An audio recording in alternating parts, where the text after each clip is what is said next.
As Ukraine marked 90th anniversary of the devastating Holdomor famine, Kyiv accused the Kremlin of reviving the genocidal tactics of Joseph Stalin. Several European leaders traveled to Ukraine on the occasion to pledge support after weeks of Russian strikes on Ukraine's energy grid. Leaders from Belgium, Lithuania and Poland were in Kyiv on Saturday to commemorate the victims of the 1932-1933 Holdomor, which is Ukrainian for death by starvation.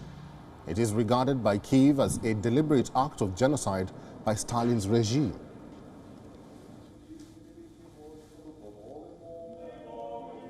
Нельзя сказать, что сейчас, если там в начале войны еще можно было как-то наблюдать удары по каким-то военным объектам, то сейчас это идут удары по объектам, которые просто питают жизни, дают жизни людям, а они просто забирают жизни у людей, у детей и борются с детьми. Поэтому да, это есть геноцид. Зима, она идет сложно, и реально, если все так же продолжится, она будет очень похожа на то, что мы читали в учебниках истории. Ukrainian President Volodymyr Zelensky used the occasion to host a summit in Kyiv to promote its Grain from Ukraine initiative to export grain vulnerable countries. The Ukrainian leaders say the plan demonstrated that global food security was not just empty words for Kyiv.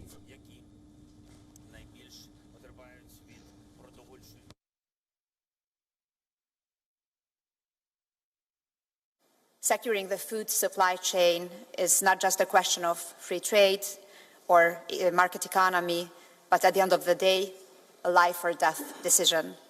1932, 1933, the Holdomor was a terrible, horrifying act.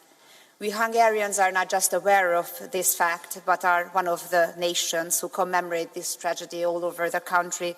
And among others, in the heart of Budapest, there is also a memorial especially designated to the victims of the Holdomor. Russia has indeed resorted to using grain as a weapon again. Black Sea grain deal, brokered by Turkey and the UN, is crucial to reduce pressure on global food supplies and prevent Russia from succeeding on its grotesque plan to inflict a new artificial famine. But the uncertainty and insecurity will persist until Ukraine regains full control of its lands and sea. Meanwhile, head of Ukraine's police said at least 32 people have been killed in Kherson region ever since Russia began its strikes.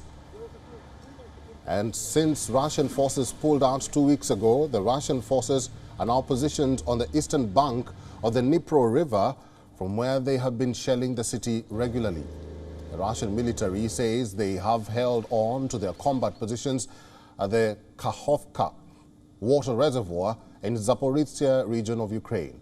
This, they say, despite the constant attempts of breakthroughs by the Ukrainian army. Now, according to the head of Ukrainian presidential administration, 12 Ukrainian prisoners of war were released as part of a prisoner exchange on Saturday, while Russian news agencies reported Moscow receiving 9 POWs in return.